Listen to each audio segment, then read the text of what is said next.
Good morning, everyone. I am Zarel Ann Einapaod, BS Ed2 Social Studies major. For today's video, I will be tackling about how Latin Americans fought colonial rule. There are many countries in Latin America that fought colonial rule. There's revolutions in Mexico that sparked the Constitution of 1917, which provided for separation of church and state. There's revolution in Venezuela that established a new nation based on the premises of equality of individuals and freedom of expression, and many more revolutions all over the world. But for today's topic, we will only focus on Haiti. It is also a country in Latin America.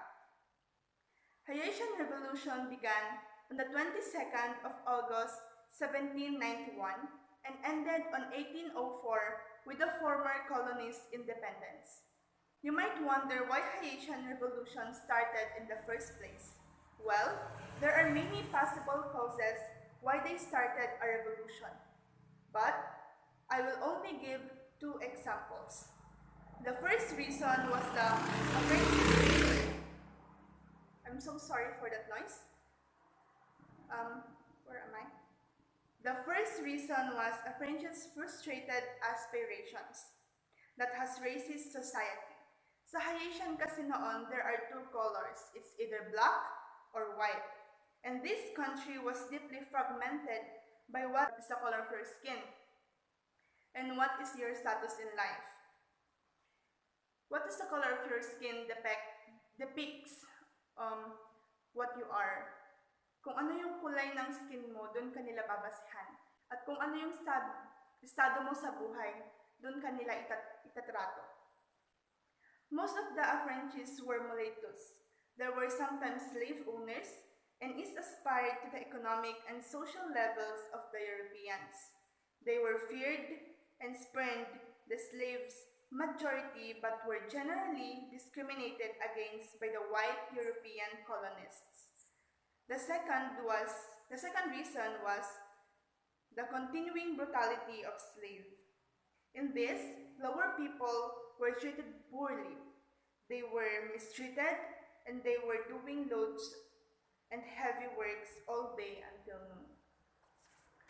Ang mga slaves noon is nagtatrabaho sila 5 a.m. ng umaga hanggang gabi. And ang mga slaves noon na hindi lang pwedeng magtrabaho ng mabibigat ay 7 to 8 months pregnant, if I'm not mistaken, and yung mga bata.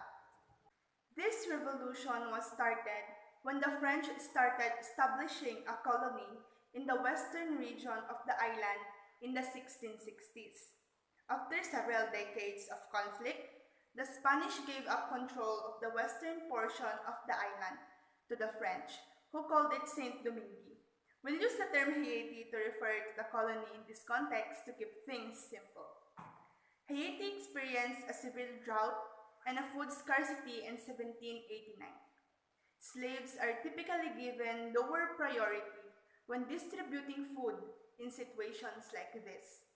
And as a result, there existed a sizable population of slaves that were unfed and abused. Early in 1791, some members of the gens de couleur also made violent attempts to obtain citizenship and equal rights. When the two representatives returned to Haiti from France after attempting to demand these rights, they found that they had been murdered in the town square.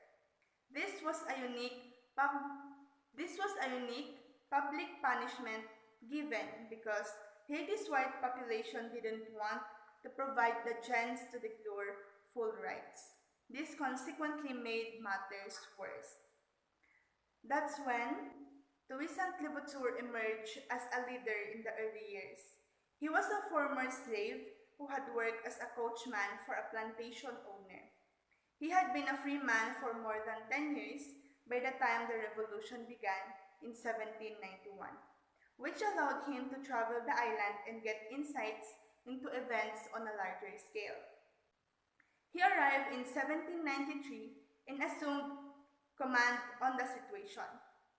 To introduce himself, he wrote letters to slaves all around the island. He was able to begin assembling armies made out of freed slaves and drive out Spanish and British invaders of Haiti. By 1801, he had effectively captured Santo Domingo, the island's Spanish portion, and had made significant progress towards the French portion.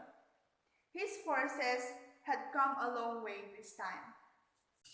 But Napoleon Bonaparte ultimately determined that the revolt in Haiti, which had been going for over 10 years, ought to be put down good for 1801.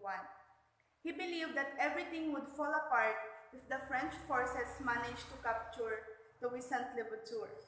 Given the number of slaves who were uprising at this time, I think it's incredibly surprising that Napoleon believed that killing one man would put an end to the uprising.